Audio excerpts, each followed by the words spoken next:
If you're carrying stubborn belly fat and dealing with a slowing metabolism and creeping weight in midlife, menopause, or beyond, it's not because your metabolism is broken. It's because no one has shown you what actually works to support your body and your hormones through this stage of life. And I have an incredible free gift for you. Inside my Rev Up Your Midlife Metabolism Guide, you'll get all my best tips, tricks, and proven strategies to burn fat, release stubborn weight, and energize your body. I want to help you start feeling light and confident, and it's right at your fingertips. You can grab my free Rev Up Your Midlife Metabolism Guide on my website at sarahhaaswellness.com or through the link in the show notes below. Welcome, beautiful soul. You're listening to the Boss Body Podcast, where we empower busy women in midlife, menopause, and beyond with the tools they need to release weight, physical, mental, and emotional, to create the vibrant, healthy life they deserve. If you're successful in so many areas of your life, but you struggle to give yourself the same love and care you offer everyone else, you've found your community. I'm your host, Sarah Haas, women's weight release and body love coach, and I'm here to help you age radiantly, feel good in your body, and live a joyful, energized life now and for decades to come. Hi, everybody. Welcome to the Boss Body Podcast. This is Sarah Haas. I'm so happy to have you here today. And I have an amazing guest for you. We are really going to get into some good stuff. We're getting into the nitty-gritty about women's health, hormones. We have so much good stuff in store for you, and I cannot wait for you to meet her. Her name is Dr. Bindiya Gandhi. She's a double certified integrative and functional medicine doctor who helps women transform their overall health. She's also the medical director, and she's also the founder of Revive Atlanta MD, which is a comprehensive clinic focused on total body healing, including decreasing inflammation, improving hormonal balance, helping women get pregnant, weight loss resistance, chronic stress, gut health, and more. So, Dr. Bindiya, it's so good to have you here today. I'm so happy to have you. Thank you, Sarah. So much gratitude for being here today. Absolutely. I am so excited to tap into your wisdom and expertise on all things women's health and especially hormone health and what the heck is going on in our bodies. I myself just turned 53. I'm postmenopausal. I'm a breast cancer survivor, so I'm taking hormone blockers. And each of us has our own story, Yeah. our own individual physical things we're dealing with. A lot of them intersect. We're dealing with the weight creep, maybe our hmm midsections, growing a little more than we would like. Hormones are changing, hot flashes, night sweats, all of that fun stuff. And a lot of us really don't understand what's going on. hmm And also there's not enough education out there. I'm thankful that there's starting to be a little more talk in the hmm mainstream about Correct. it. It used to be no one talked about menopause. They just called it the change, The and change, mom yeah. had hot flashes and got grumpy, and hopefully it would end after 5 Right. years or even 10 years. So I would love for you to just start shedding some light on this phase of our lives and what's going on and what we can do to support ourselves through this time. Well, first of all, I don't think anybody should be scared or fear menopause. I think it can be a wonderful transition. I know there's a lot of negative light on it. Yes, hormones are changing, but with the right tools and resources, you can actually glaze through menopause really nicely, swiftly. unfortunately, physiologically, the hormones are supposed to change. Biologically, we're at our peak when we're supposed to have babies, and many of us are having babies even later. So I see patients in my clinic who have, get pregnant naturally or with a little help in their 40s, right? And so perimenopause is about 10 years before you actually go through menopause. And so we start seeing changes well up into, I've seen probably like mid 30s for some of my patients, and it can go all the way up into, 51 is the average age for menopause, right? And this Oh. is definition is based on 1 year of not having a period or a cycle, menstrual cycle, right? And there's warning signs before then, right? So that's like that perimenopausal years where maybe you're not sleeping as well, or maybe you start to put on the pounds, you're gaining a little bit of weight.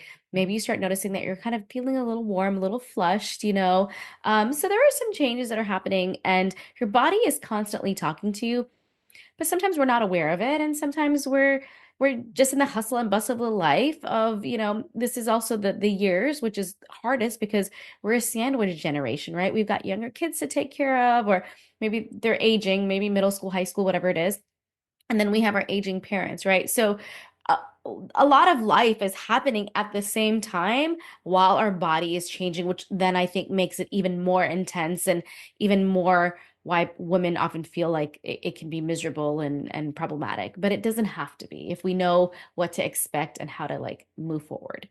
Yeah, it's kind of that perfect storm. Like you Hmm. said, I have two kids in college. My dad passed away. My mom's in her 80s.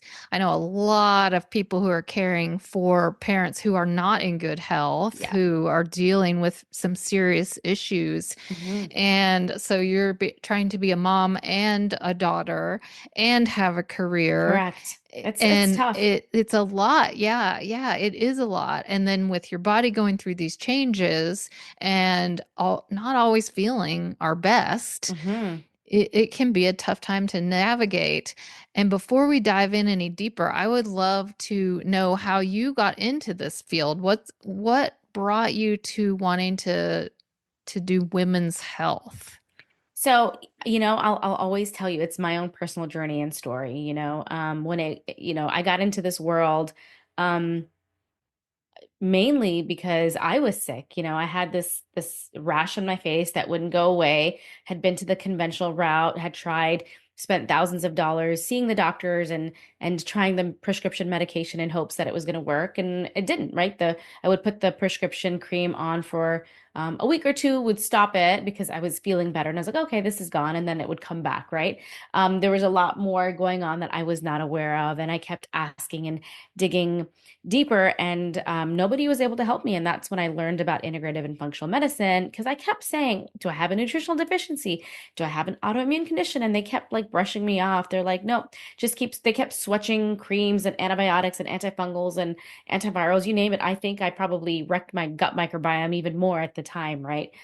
Because I was so desperate to feel better, not just feel better, at the same time, it was a very stressful period for me. I was in residency, so I wasn't eating well as I thought I was. I wasn't sleeping well. It was like exactly like a perfect storm. Like everything was all happening at the same time, and I didn't understand. I thought I was meditating every day. I thought I was doing my yoga and running, and I thought I was the epitome of good health, but really I was adding more stress to my body, and that, was basically a snowball effect, right? So long story short, I got diagnosed with celiac, and that was life changing. Learned about the gut microbiome and women's health, and over the years, I'll tell you, I was also one of those women that didn't get pregnant instantly, right? It took me a little bit longer, and that was, depressing at the time because I knew I had all this medical knowledge, and it felt like I should have gotten pregnant easy, right? I was, again, thought I was the epitome of good health, right? So,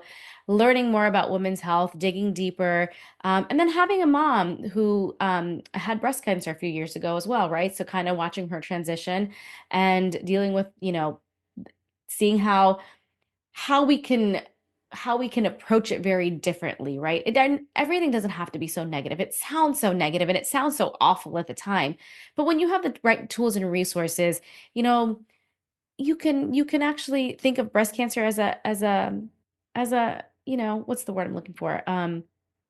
as a silver lining, because there's so much that now my mom does things completely different than she did 10 years ago. So, all of this is I say all this to say, this has been a full journey for me when it comes to helping women. I'm not only living by example, I've helped a lot of women transition through menopause, lose weight, kind of balance their hormones, whether it's stress, dealing with the sandwich generation that we're in, and so that's kind of why I enjoy what I do today.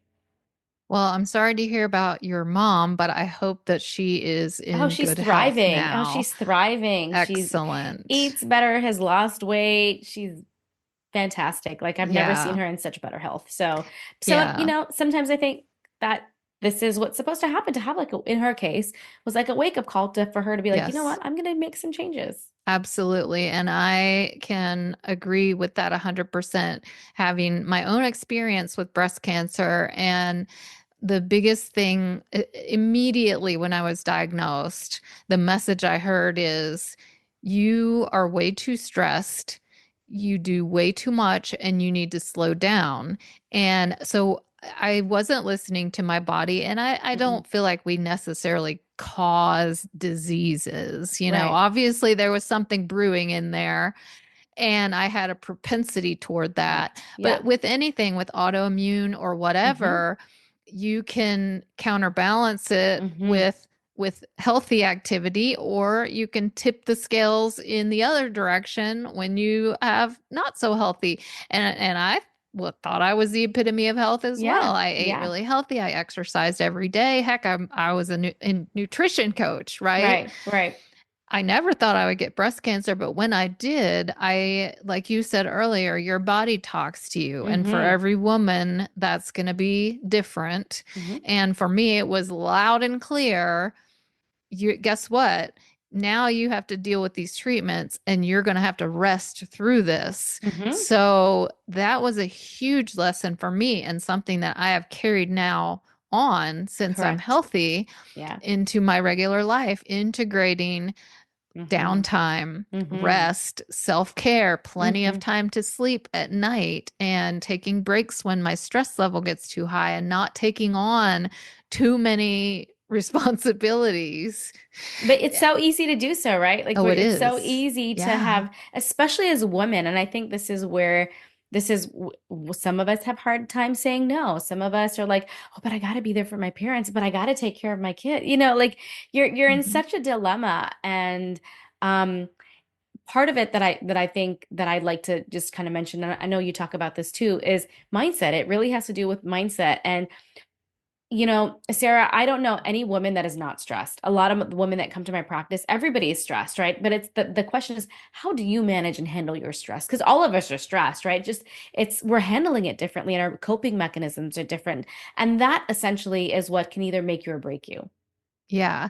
And I would love to hear how you feel like this impacts us during those menopausal Oh yeah, years. yeah, for Because, sure. as we said, your body's talking to you. Yes, these symptoms are, quote, normal. It's a lot of women do go through the hot flashes and the night sweats and all those things that you mentioned, fatigue, not sleeping well. Can we make this better or worse Of by how we're course. living our lives? And if you Yeah. could give us some tips and some resources Hmm. on what we need to be doing, both physically, nutritionally, or whatever, as well as lifestyle Yeah, for sure. I hacks, mean, mindset. I know you talk about this all the time, but one of the things that I highly recommend to a majority of my patients is start with the basics of nutrition. Let's go back to what you're putting in your body, what you're putting in your mouth, making sure you're getting, enough water, good quality water, but also getting enough protein. Are you getting enough protein in your diet?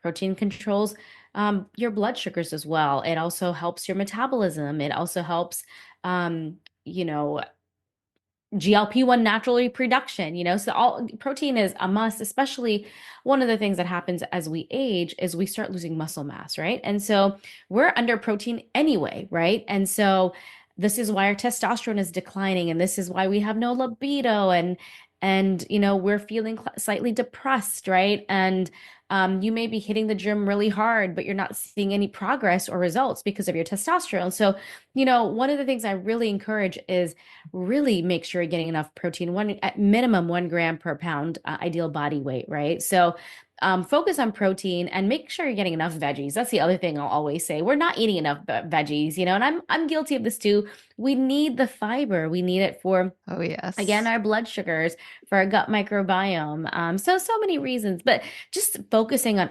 asking yourself every single day, every single meal, did I get enough water today? Did I get enough protein? Did I get enough veggies? If you just ask those three questions, you know what? You're probably doing 80% better than the average person. Just focusing on those three things, you're already winning.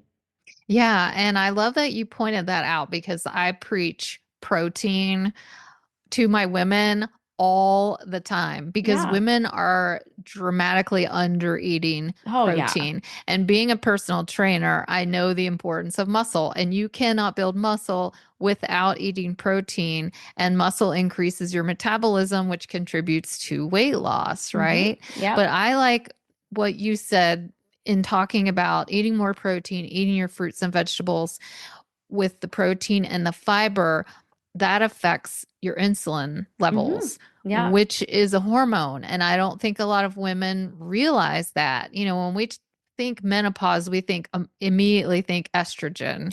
And we're like, well, what are you going to do about that? Our body stops making estrogen. You're not going to have as much, so you're just going to feel like crap. But hmm there's a heck of a lot more hormones There's going a on. You lot mentioned of communication. testosterone, Yeah. and building muscle can Yeah. boost your testosterone. And then insulin's a hormone that Yeah. Yeah. interacts, they all are intertwined. Can And you we talk haven't even about? we haven't even talked about cortisol and Oh, progesterone. There's so yeah. many. Yes, yes. Cortisol. Yeah, those are your stress hormones, and hmm those are affected by your stress Yeah. levels.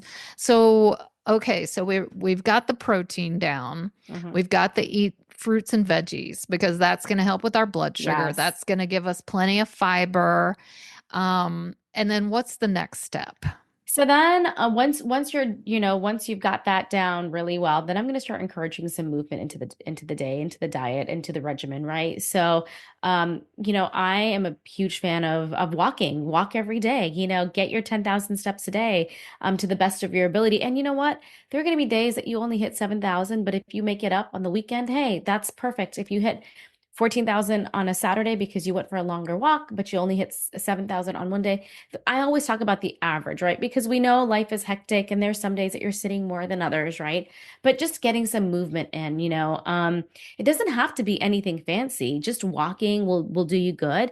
And then once you're comfortable and you have that down packed, then I'm gonna say, hey, let's add some strength training because now you're menopausal or perimenopausal. You start losing muscle mass. I start worrying about osteoporosis, osteopenia for you. So I want to preserve your bones. I want to preserve your muscles. And this is the time we start thinking about, I want to live longer. I want to be able to carry my grandkids. I want to be able to travel to Japan and do all these like fun things, right? So you need muscle mass for that. So strength training is really important. And again, I encourage, finding a regimen that works for you. These days there's apps, there's classes, there's so many different options. Going to a gym, getting a personal trainer, there's so many different ways to get some strength training in, but just doing it and finding some activity that you love so you can actually grow the muscles and we can see some changes in your body. Heck yeah, you are speaking my language right now because I am all about women have got to not just preserve muscle mass, but build. Hmm. And growing up back in like the 70s and 80s, well, in the 80s, it started to kind of women's fitness started becoming Right, more exactly. popular. But before that, 70s, 60s, women who are now postmenopausal Yeah. building muscle wasn't a thing. It No. was just kind of like try to lose weight. Like, yeah, we want to be skinny, but muscle wasn't on the radar really. And I was reading the other day that gyms are now starting to transition over to, because when you walk in the gym, there's a bazillion stair climbers and Yes, treadmills. And then there's yes. a little area of this, weight machines and a Right. little area of free weights, and all the guys are taking up that Yeah, whole and it's section. intimidating. I totally get it. I'm Right. But intimidated when I go to. women are starting to Yeah. build more strength training in, and Yes. you're seeing more there. And the gyms are responding now by the cardio is important. Like, Oh, I'm of not course. Oh, downplaying of that in course. any, I Yes. agree with you 100%. We need to be walking all the time, our heart, Right. lungs, Yeah. get the blood pumping, all of that. But eventually incorporating that strength training is Mm-hmm. is huge for your, Mm-hmm. just like you said. I mean, the bone, keeping your bone mass, keeping your strength. And I know I want to be able to do whatever I want to do. If I want to Yes. hike, if I want to travel, if I eventually have grandkids, I Of want to be able course. to jump in the pool with them, Of play, run course. around. Yeah. Yeah. And this menopausal phase is when that becomes Mm-hmm. critical, Mm-hmm. because you start losing bone density and you're losing muscle mass. And Mm-hmm. it's kind of like, if you don't use it, You lose you're it. going to lose it. And that's where Yeah. you start looking down the road at breaking a hip and, Yes. Yes. or not being able to get around very well. And nobody wants that. No, no. And I really am a big proponent of it. Did you get enough protein? Did you do your strength training? Those two go hand in hand, right? And I think even before, like even before you get to your perimenopausal years, I wish I did that in my 20s. I didn't know any better. I did a lot of cardio and I did a lot of Me yoga, and too. and that's wonderful. And I'm so glad I did a lot of cardio and yoga. But I wish I had built more muscle when my testosterone was naturally high at its peak, right? And now it's like, obviously dwindling down, but that's different, right? It's you don't know what you don't know. But I empower people to say, even in your 20s and 30s, build that muscle. Yeah. So all of these can help the testosterone, and we haven't even talked about lowering stress, because Oh that no. lowers the cortisol and Yes. all of that, which we might get time to talk about that. We might not. But I want to talk about the other hormones, because those are the ones we always hear: estrogen and Right. progesterone. Right. So are these things we're doing, eating well and starting to incorporate exercise, helping with those? Is it hopeless? Is there something, because those are causing some of these side effects that we're Yeah, I having? will tell you. I will tell you.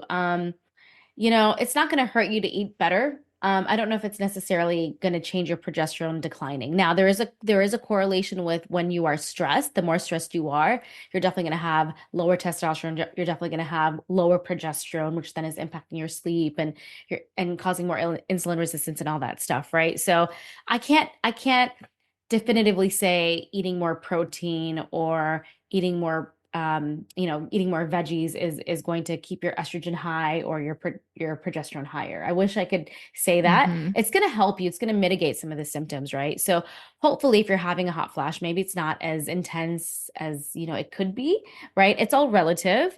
Hmm. But we do know that weight gain does impact the severity of hot flashes or the Hmm. inability to lose weight. So there is that fat component to the whole hot flash thing, if that makes Yeah, sense. it does. Not necessarily weight and progesterone per se, but I will say that, the number one problem with progesterone is you're just not sleeping, right?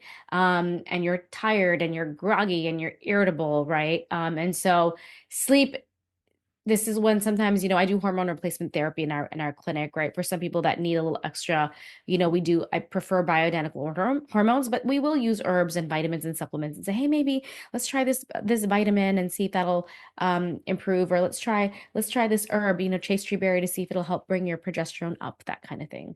Yeah. So sometimes hormone replacement therapy Yeah. is a good idea for some women, not Yes, yes. necessarily everybody's, but it No. can help ease the symptoms and there are different options. There are There's the tons of options. bioidentical There's and tons of all options. natural and Correct.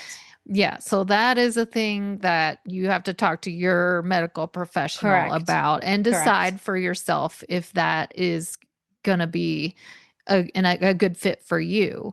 But some of the things that you're talking about with the diet and the body movement help improve the other hormone Hmm. balances For and sure. insulin and cortisol. Hmm. All of those are causing fat storage, correct? Correct. Yes, for sure. Especially cortisol. Cortisol is the number one reason why we have trouble losing weight, especially in the abdomen area. Yeah. And estrogen also plays a part to that. As estrogen declines, we tend to notice that we gain a little bit of weight in the belly area. But cortisol is evil. It's so Mm-hmm. evil. Mm-hmm.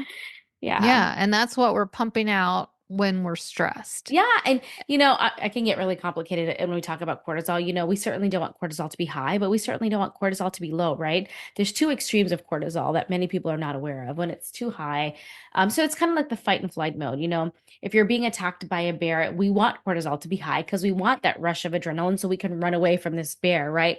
However, when you've been under chronic stress for a long time, many, many years, what ends up happening is cortisol starts malfunctioning and it starts declining, right? And so now we're tired, we're exhausted, we can barely get out of bed. Like you're like, oh my God, if nobody was looking, I could probably easily take a nap. I'm just worn out. This is when Mm-hmm. you kind of feel burnt out as well, right? And that's just from a low cortisol. So it's about finding it and all the hormones. I want to say this. They all are very Goldilocks. We can never have too much estrogen. Too much estrogen can predispose you to endometrial cancer, breast cancer, other things, right? Too much progesterone, as much as I love progesterone, can make you feel bloated and you're retaining water. Nobody wants that. Too much testosterone for females can cause acne and can make you irritable and snappy. So all these hormones really are very delicate. They need to be just right. Yeah, we need to find that balance. Correct. And when you're going through this menopausal phase, they're all changing. And Some are sometimes all getting at one lower, time. some are Yeah. getting Yes, higher, and exactly. yeah, Exactly. so there's a lot of different ways you can come at it Hmm. with the diet, with the exercise, with the replacement therapy if you And decide. sometimes, yeah, and honestly, sometimes you need a little bit of everything. Sometimes you need to be doing the diet along with the meditation and the stress reduction Mhm. and the working out and the hormone replacement therapy. Sometimes it's not just diet that's going to fix everything. It's the everything doing all these small pieces together that kind of Yeah. really make you feel more balanced and well-rounded. Yeah, yeah, absolutely. Absolutely. So, one more thing I want to talk about now before we run out of time, because I get this question a lot, is what about the weight loss medications, the Hmm. Ozempic, all of the Manjaro and um I am, I'm not a doctor and I obviously can't prescribe and I always tell people, like, well, that's something you're going to have to talk to your doctor about. So I would just love to pick your brain right now about that. What's it doing? How is it working? And because we see it working, we see people taking Hmm. it, we see people losing weight. Why is that? And then pros and cons, because there's also side effects. And I've seen a lot of people take it for a while and gain the weight back when they stop taking it. So, can you just speak about that? I know it's Yeah. opening a huge can of worms, but it is Yeah, on a no, lot of I people's talk minds about right I talk now. about GLP-1 medications all the time. There's a lot of pros and cons to it. Listen, if you're diabetic, it really helps with blood sugar, stabilize your blood sugar. It really helps improve that A1C. Yes, the side effects are, you get to lose a little bit of weight, which is why, it's more trendy these days and people want to get on it.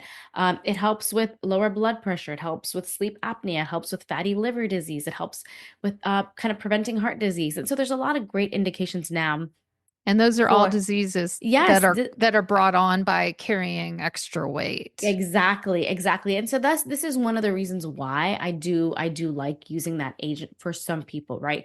Not everyone qualifies for it. I have some people that are like, I need to, I weigh 120 pounds and I want to get to 110. And I'm like, no, like, Yeah. let's be Yeah. reasonable about, how we want to do this. Typically, what are the qualifications in Yeah. case So people listening are like, well, I don't know if that's me or not? Yeah, so it gets a little sticky. There's the Wegovy, this extended, the Zepbound that's mainly for obesity, right? The Mounjaro, the Ozempic are mainly for diabetes, right? There's different indications for the different medications. Now you'll see that people are using compounded medications, which are the semaglutide, the tirzepatide. So you have to have a body mass index of over 30 to potentially qualify. And if you don't have that, then you have to have a body mass index over 27 with a comorbid condition, which is being diabetic or have high blood pressure or sleep Mhm. apnea So you have or to fatty be liver experiencing medical issues to because get of in your to weight. get correct to get insurance to cover it, right? This is what we're Hmm. talking about to get. And even if insurance covers it, you still may have to pay $1,200 for it. It's unfortunately very expensive, right? So we do know this is why there's some compounded versions of it which can be a little bit more affordable, but we do know that the FDA is now regulating the GLP-1 medications, especially Eli Lilly with Zepbound is trying to regulate it a little bit more, and now you can buy it directly from Eli Lilly at a cost, as long as you have a prescription, right? So there are some benefits from it. I do like the medication, especially when it comes to blood sugar stability. Like I've seen some wonderful things. Not everyone's a candidate. So if you are obviously pregnant or breastfeeding, or if you have type 1 diabetes, or you have a risk, have a history of what we call acute pancreatitis, or have it's kind of thyroid nodules, or it's called MEN1, MEN2 tumors, medullary thyroid carcinomas, then you're not a candidate for it. So Yeah. the other thing that I like to mention about the medication, yes, it does work well, but anytime you lose weight, you're also losing muscle, right? So that comes with just weight loss in general. Taking the medication, we tend to notice that people are losing a little bit more muscle, as well Mhm. as fat, but more muscle. And this is another reason why, with these medications or without, I highly encourage the strength training and highly encourage the protein, because we need to be doing that anyway. But even more so if you happen to be on these medications, because we actually want to preserve the muscle mass. Now, one of the complications I see when people come off of it, because there are side effects, and they're mainly GI side effects: nausea, vomiting, constipation for some, diarrhea for some. They can't tolerate it, and the higher the dose you go, sometimes the side effects are more intense, right? So this is one of the reasons why people stop taking the medication, or two, it's expensive. They're like, my insurance is not covering it, or I can't afford to spend $1,200 a month forever on this, right? So we do see people drop off of the medication, and yes, like you said, they do gain the weight back. Um, well, the people that do stay on it, I have some patients that have stayed on it for many, many years. And what ends up I see now is, as long as the weight loss is slow, they're fine. But when you do rapid weight loss, for some people, we tend to notice a lot of loose skin, saggy skin. And so now I'm using RF microneedling with our Morpheus 8 device to tighten that skin, to tighten the abdomen, to tighten the arms from the weight loss. So there's a lot of things that we're seeing, pros and cons with the medication. But one thing I will say is, honestly, Sarah, 10, 15 years from now, we may see good things, or we may hear bad things about it, because there'll be some more long-term data. This medication has only been approved, probably it'll be 4 years in July for obesity. Which So is prior not to very this, long at no, it's not all. very long. Yeah. Yeah, So, I there's mean, there's no studies on what this is going to do long yeah, term long to your term, health. right? I mean, so Hmm. far, I did read a couple case reports of a couple patients going blind off of the Ozempic. Oh, wow. And I looked into that because my patients were concerned. They're like, Dr. Bindiya, should I Oh, stop it? What do yeah. I do? Right? Nobody wants to go blind. And the reason that's happening is because of the rapid change in blood sugar. And so I always explain, for patients that are diabetic or have uncontrolled blood pressure, or even obesity, heart disease, right? They're at increased risk of losing vision and having blindness anyway. They're at a higher risk of Oh, population yeah. anyway, right? Yeah. So now Yeah. you're coupling. So then the question is it really the medication, or was this going to happen anyway, right? So Hmm. there, we don't know. But again, probably by the end of this year, another 2 years from now, there'll be more definitive information of why these people are having, going blind from it, right? The pharmaceutical companies are saying this has nothing to do with the medication, and so we'll see. So, Hmm. this is Yeah. still new. So a lot to consider, a Right. lot to consider, but I always say information is power, so it's expensive, there's side effects. It's really only pr- intended for those who are morbidly obese, who have type 2 diabetes, some And you know really what? really severe health issues Correct. that will get worse if there's not some type of intervention. Yeah, and I will say, listen, that if you take these medications hoping it's going to save you and that, things are going to be amazing, if you never learn how to eat well and take care of yourself and manage your stress and do all these other things that we talked about earlier, then you are probably going to gain the weight back because you never learned how to, work on some of these other things. You never learned how to manage your stress eating, or you're still emotionally eating, or all these other things that you could be doing, right? So it's a temporary fix, but it's not always the solution long term Yeah. anyway. Yeah. Oh, thank you. That is so valuable. I really appreciate you speaking to that because I know a lot of people have that question these days. And I hate that we have to wrap up because I could probably keep you on here for at least another hour. So I'll have to have you on again because all of these subjects are just so important and there's so many different, like we've covered so many things. And the point is, you can't just do one thing if you want to be healthy. You have to come at it with a lot of different tools, some of Yes. those medical, some of those lifestyle. And I understand that you have a leptin sensitivity quiz that anyone listening can go check that out and gather some information about their own bodies. It might help with weight loss and some of these things that we've talked about. And so I'm going to be sure to put the link to that quiz in the show notes so that anyone listening can check that out. And I also want to mention that listeners can find you at Dr. Bindiya Gandhi, correct? So it's Across it's social media, it's Dr. You can find me everywhere at Dr. Bindiya MD. So at Dr. Instagram Bindiya, and MD. TikTok and Facebook, and our website is Dr. Bindiya Excellent. MD. Yeah. Excellent. Well, I cannot thank you enough. It was such a pleasure, and I appreciate you sharing your wisdom with us today. Thank you so much for having me, Sarah. And thank you all for listening. I appreciate it. As always, it's an honor to be here with you, and I will see you soon. Thank you so much for being here. I'm honored that you've chosen to spend your time with me and allowed me to be part of your journey. In case you need to hear this, you are enough. You're smart enough. You're successful enough. You're beautiful enough. You're important enough. You are enough right now, just as you are. You were enough yesterday. You'll be enough tomorrow. If this episode resonated with you, I'd love for you to subscribe and share it with the amazing women in your life who could use a little extra love and support. Take care of yourself, and I'll see you next time.